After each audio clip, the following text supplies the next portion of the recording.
నమస్కారం. RVR TV ప్రేక్షకులకు స్వాగతం. కాలం మారుతుంది, తిథులు మారుతాయి. దీనివల్లే మనిషి జీవితం గ్రహగతులపై ఆధారపడి ముందుకు సాగుతుంది. మనిషి పుట్టిన క్షణానికే నిర్ణయించబడే జాతక చక్రం మన జీవిత పదాన్ని సూచించే దిక్సూచి లాంటిది. ఆ జాతకంలో గ్రహాల సంచారం ఎలా ఉందో దాని ప్రభావం వల్ల మన ఆలోచనలు, ఆరోగ్యం, విద్య, వృత్తి, ఆర్థిక స్థితి ఎలా ఉండబోతుందో తెలుసుకోవడం అనేది ప్రతి ఒక్కరికి ఆసక్తికరమైన విషయమే. మరి ఈ మార్చి నెలలో ఏ రాశి వారికి అదృష్టం ఎలా ఉంటుంది, ఎలాంటి పరిహారాలు చేసుకుంటే మంచి ఫలితాలు కలుగుతాయి అనేది వివరించేందుకు ఈరోజు మనతో పాటు స్టూడియోలో ప్రముఖ జ్యోతిష్య పండితులు బ్రహ్మశ్రీ డాక్టర్ సివిబి సుబ్రహ్మణ్యం గారు ఉన్నారు. గురువు గారిని అడిగి అనేక విషయాలను తెలుసుకునే ప్రయత్నం చేద్దాం. నమస్కారం గురుగారు. మనం ప్రతి నెల ఆ నెలకు సంబంధించినటువంటి రాశి ఫలాలని తెలుసుకోవడం జరుగుతుంది. దాంట్లో భాగంగా మార్చి నెలలో ఏ రాశి వారికి ఏ విధంగా ఉంటుందనేది తెలియచేయండి. అందులో ముందుగా మనకి ఈ వృశ్చిక రాశి వారికి ఏ విధంగా ఉంటుంది మార్చి నెలలో? వృశ్చిక రాశి వారు సహజంగానే ఆత్మరక్షణకు ప్రాధాన్యం ఇస్తారు. అది చాలా మంచి లక్షణమే. ఆత్మరక్షణతో పాటుగా తాను చెప్పదలుచుకున్నటువంటి విషయాన్ని కూడా చాలా స్పష్టంగా చెప్పడం జరుగుతుంది. అయితే ఆ చెప్పేటప్పుడే కొంచెం జాగ్రత్తతో ఎదుటి వ్యక్తికి కష్టం కలగకుండా చెప్పడం అనేటువంటి దాన్ని అభ్యసించాల్సిన అవసరం ఉంది. అలాగే విద్యార్థుల విషయంలో ఓసారి ఈ పుస్తకం చదివి, ఓసారి ఆ సబ్జెక్టు చదివి, ఇంకోసారి నవల చదివి, ఇలాగా వైవిధ్యంతో కూడినటువంటి అధ్యయనం వలన ఏకాగ్రత లోపించి ఏది బుర్రకి ఎక్కకుండా తయారవుతుంది. అలా కాకుండా ప్రణాళికాబద్ధముగా ఏ సబ్జెక్టు ఎంత ముఖ్యం అనే భావనతో పాటుగా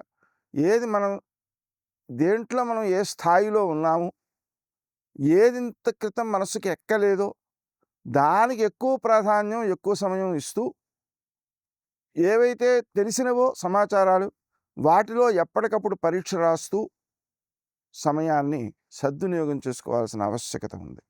అలా కానప్పుడు ఏకాగ్రత భంగం వల్ల వ్యక్తులు సరైన లక్ష్యాన్ని సాధించలేకపోవడం జరుగుతుంటుంది. అలాగే సమయానికి ఆహారం కూడా సక్రమంగా తీసుకోవాలి. తీసుకునే ఆహారం కూడా హితకరమైన ఆహారం తీసుకోవాలి తప్ప రుచికి ప్రాధాన్యం ఇచ్చాను అనే భ్రాంతిలో పడకూడదు. అది రోగనిరోధక శక్తిని నశింపజేస్తోంది. అలాగనే ఎప్పుడు పడితే అప్పుడు ఏది పడితే అది తినేస్తూ ఉండడం అనేది కూడా ప్రస్తుతం ఉన్నటువంటి సమయంలో నిరోధించుకోవాల్సిన అవసరం ఉంది. దాన్ని నిరోధించుకోవడం విషయంలో ఒకసారి అవసరమైతే వైద్య సహాయం కూడా తీసుకోవాలి. అలాగే విద్య విషయంలో కూడా ఆత్మీయుల యొక్క సలహా, ఆ విషయంలో నిపుణుల యొక్క సలహా తీసుకోవడంతో పాటుగా ఎవరైతే బాగా చదువుతున్నారో అటువంటి విద్యార్థులతో కలిసి చదవడం కూడా అవసరమవుతుంది. అలాగే ఆలోచన చేసేటప్పుడు తనకు వచ్చేటువంటి ఆలోచనను తన యొక్క ఆత్మీయుల దగ్గర సంప్రదించి సరి అయినదేనా అని సవరణలు కావాలంటే చేసుకుని అప్పుడు మాత్రమే ముందుకెళ్లాల్సిన అవసరం ఉంటుంది. ముఖ్యంగా ఈ మార్చి 15కి తరువాత ఉండే సమయంలో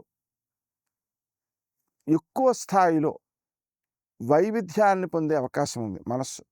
అది అంత ఉత్తమం కాదు. ఏకాగ్రతను పెంచుకోవాలి. అదే 25 తర్వాత ఇష్టాల కోసం, సుఖాల కోసం ప్రాధాన్యం ఇవ్వడం వల్ల అనారోగ్యం పాలయ్యేటువంటి అవకాశం కూడా ఉంది.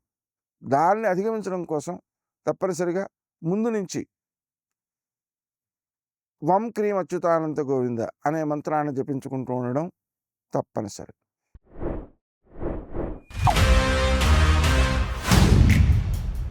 देख रहा है बिनो, मुझे ये चाहिए सिद्धप्पा जी। ले लो. ठीक है, ले लेते हैं. किसी और में कोई आपत्ति? बहुत बढ़िया.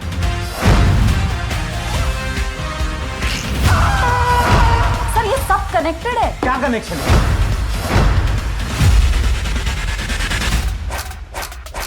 निशाना लगाया तो शिकार पक्का।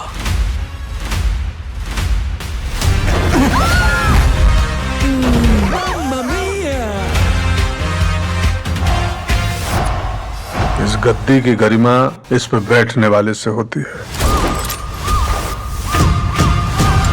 Hi, this is Rana Daggubati.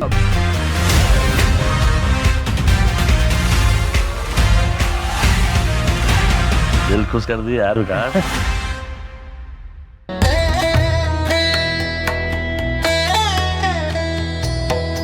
వృత్తి స్థానంలో అతి ముఖ్యంగా చికాకు ఎక్కువ పడుతూ ఉండడం, ఆ చికాకు వల్ల పై అధికారులను అలాగే తోటి అధికారులను కూడా ఇబ్బంది పెట్టేటువంటి అవకాశం ఉంది. దాన్ని మనం అధిగమించాలి. మన మనసులో ఉండేటువంటి ఆ చికాకును బయటపడకుండా జాగ్రత్తలు తీసుకోవాలి. చేసే పనిపైన ఎక్కువ శ్రద్ధ చూపించాలి.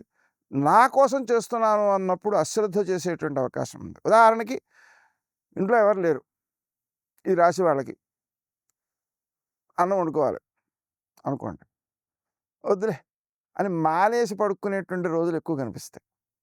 అది ఆరోగ్యంపై ప్రభావం చూపిస్తుంది.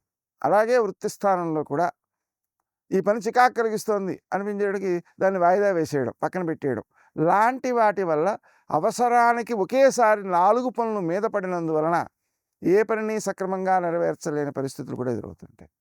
అది ఎక్కువ భంగకారి అవుతుంది. అందువలన విద్యా విషయంలో కానీ, ఆహార విషయంలో కానీ, వృత్తిలో కార్యక్రమాల విషయంలో కానీ ప్రాధాన్యతాక్రమాన్ని సక్రమంగా నోట్ చేసుకుని ఏ సమయానికి ఏది పూర్తవ్వాలి అనేటువంటి లక్ష్యం, చిన్న చిన్న లక్ష్యాలే పెట్టుకుని వాటిని అప్పటికప్పుడు పూర్తి చేసేస్తూ ఉండడం వలన జీవితం విజయవంతమయ్యేటువంటి అవకాశం ఎక్కువ ఉంది. అందువలన ఈ విషయంలో తనకు తెలియని విషయాన్ని తెలియనట్టు గుర్తించి ఆత్మీయులు, ఆ రంగంలో నిపుణులు అయినటువంటి వారి యొక్క సలహాలను పాటిస్తూ ముందుకెళ్ళడం వలన ఎక్కువ విజయవంతంగా నడుస్తుంది. ఇక ఆధ్యాత్మిక కోణంలో కనుక ఆలోచన చేసినట్లయితే శ్రీదత్త శరణం మమ అనేటువంటి మంత్రము జపించుకుని నిర్ణయాలు తీసుకోవడం, తెల్లవారుజామున ఆ మంత్రాన్ని తప్పనిసరిగా జపించడం, అలాగే గణపతి సహస్రం వింటూ ఉండడం, అలాగే గణపతికి వీలైతే దూర్వాయుగ్మములతో పూజ చేయడం, ఇవన్నీ కూడా వృత్తిలో రాణించడానికి, అభివృద్ధిని సాధించడానికి, విఘ్నాలను జయించడానికి ఉపకరించేటువంటి కార్యక్రమాలు. అలాగే విష్ణు సహస్రం కూడా వింటూ ఉండడం చాలా మేలు చేస్తుంది. ఇంకా ముఖ్యంగా రాత్రి నిద్రపోయిన తర్వాత, అంటే నిద్రపోయే ముందే ఆన్ చేసి పెట్టుకుంటారు, నిద్రపోయిన తర్వాత కూడా వినడం కొనసాగిస్తుంటారు. అలాగే ఏర్పాటు చేసుకుని శ్రీరామ జయరామ జయ జయరామ అనే మంత్రాన్ని కనుక జపిస్తున్నట్లయితే మీరు చేసేటువంటి పనులు ఎదుటి వ్యక్తులను ఆకట్టుకునేవిగా ఉంటాయి, వారికి ఆహ్లాదాన్ని, ప్రయోజనాన్ని కలగజేసేవిగా ఉంటాయి. మీ యొక్క గౌరవం పెరుగుతుంది, మీకు గుర్తింపు లభిస్తుంది. దానివలన ఆనందాన్ని కూడా మీరు సాధించగలుగుతారు. విశేషించి మీ వలన ఇతరులకు కష్టం కలగకుండా చూసుకోవాల్సినటువంటి సమయంగా దీన్ని గుర్తించాలి. అది మాట ద్వారా కావచ్చు, చేత ద్వారా కావచ్చు, ఎదుటి వాళ్ళని ఆక్షేపించడం ద్వారా కావచ్చు, ఎదుటి వాళ్ళని తప్పులు ఎత్తి చూపడం ద్వారా కూడా కావచ్చు. అందుకని మీకుండేటువంటి దోషాన్ని గుర్తించగలిగేటువంటి నైపుణ్యాన్ని మిమ్మల్ని మీరు సవరించుకునేందుకు ఉపయోగించుకోవాలి తప్ప ఇతరులను సవరించడం కోసం మీరు ప్రయత్నం చేయకూడదు అని మనం గుర్తించాల్సిన అవసరం ఉంది. వృత్తి స్థానంలో మాత్రం మీరు చేసేటువంటి పనులు ఇతరులకు మేలు చేసేవిగా ఉంటాయి, సందేహం లేదు. తద్వారా ఎక్కువ మంది గుర్తించేటువంటి అవకాశం కూడా ఉంటుంది. అయినా గుర్తింపుతో సంబంధం లేదు, మీరు ఎదుటి వ్యక్తికి మేలు చేయడం అనేటువంటిది మీ ఆత్మసంతృప్తి కోసం చేస్తున్నారు అనేది మాత్రమే మీరు దృష్టిలో పెట్టుకుంటే గుర్తింపు దానిలోనే వస్తుంది. ఆర్థిక విషయాల్లో మాత్రం ఎక్కువ జాగ్రత్తగా ఉండాలి. అంటే ఏమిటి జరుగుతున్నది ఏంటంటే, మీ యొక్క స్వాతంత్ర్యం లేకుండా, మీ నిర్ణయం లేకుండా ఖర్చు పెట్టేసే పరిస్థితి, ఖర్చు పెట్టాల్సిన పరిస్థితి, మొహమాటం కొద్దీ ఖర్చు పెట్టాల్సిన పరిస్థితి ఎదురయ్యే అవకాశం ఉంది. దాన్ని మీరు తొందరపడి అలా ఖర్చు చేయకుండా 1-2 సార్లు ఆలోచించుకుని ఆత్మీయులతో సంప్రదించి ఖర్చు చేయాలి. ఇంకా వీలైతే ఆ ధనాన్ని మీ చేతిలో పెట్టుకోకుండా ఏదైనా పని ఉన్నట్లయితే వాళ్ళ చేతే చేయించేటట్లుగా ఆత్మీయులకి ఆ భారాన్ని అప్పచెప్పేస్తే మీ దగ్గర వేస్ట్ అవ్వకుండా ధనం కాపాడుకోగలుగుతారు. అందుకని మీ చేతిలో డబ్బు ఆడుతూ ఉంటే మాత్రం దాన్ని అనవసరం ఖర్చులకి, అధికంగా అనుకోని ఖర్చులకు కూడా ఖర్చు చేసేసేటువంటి ప్రమాదం ఉంది. అందువలన ఆ ఖర్చు అనేటువంటి దాని విషయంలో మాత్రం మీరు ఎక్కువ జాగరూకతతో న్యాయబద్ధంగా అత్యవసరానికి మాత్రమే ఉపయోగించాలి అనేది గుర్తుపెట్టుకోవాలి. ఇదే విషయం పుణ్య విషయంలో కూడా. పుణ్యం కూడా అలాగే మనం అవసరమైనప్పుడే మాత్రమే వాడాలి. మనకు నిజంగా అవసరమైన కోరిక అవునా కాదా అని మనకు కలిగినటువంటి సంకల్పాన్ని మనమే పరీక్షించుకుని ఇది నిజంగా అవసరమా కాదా అనేటువంటిది నిర్ధారణ చేసుకున్న తరువాత మాత్రమే మనం ముందుకు అడుగు వేయాల్సినటువంటి అవసరం ఉంది. ఆ విధంగా జాగ్రత్తగా నడిపినట్లయితే విజయం మీ చేతిలో ఉంటుంది, మీ అధీనంలో ఉంటుంది, మీ మాట కూడా మీ అధీనంలో ఉంటుంది. ఇలా ఆలోచించి చేయడం వలన దాంతో మీ యొక్క జీవితం ఆనందమయం అవుతుంది. ఈ వృశ్చిక రాశి వారు ముఖ్యంగా మాట్లాడేటప్పుడు అలాగే విద్యార్జన విషయంలో విద్యార్థులు వృత్తి స్థానంలో ఉద్యోగులు కూడా తామకు తోచినటువంటి అంశాలను ఆత్మీయులతో పరీక్షించుకుని తరువాత అమలు చేయడం ద్వారా మాత్రమే ఎక్కువ విజయాలను సాధించగలుగుతారు. ఎదుటి వ్యక్తిలో లోపాలను గుర్తించే శక్తి మీకున్నా దాన్ని వాడకుండా, ఒకవేళ మనసులో ఆ భావన కలిగినా ఎదుటి వాళ్ళకి చెప్పకుండా నిగ్రహించుకోవాల్సినటువంటి అవసరం ఉంది. లేని పక్షంలో వాళ్ళ నుంచి వచ్చేటువంటి సహకారం లభించడం తగ్గిపోతుంది. ఈ జాగ్రత్తలు తీసుకుంటుంటే వృత్తిలో కానీ విద్యలో కానీ అభివృద్ధిని సులభంగా సాధించవచ్చు. వృశ్చిక రాశికి సంబంధించి చాలా చక్కటి విషయాలని మాకు తెలియజేసినందుకు ధన్యవాదాలు గురువుగారు.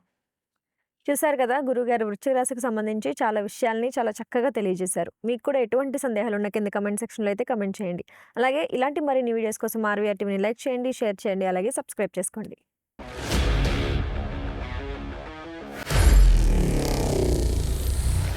Honor Signatus, the biggest gated community in the heart of the city. Spacious 3, 3.5 and 4 BHK apartments at Kukatpalli, High-Tech City. 27.5 acres, 18 towers, G+25 floors, 1695 to 3815 square feet unit sizes. For more details, search for Honor Signatus.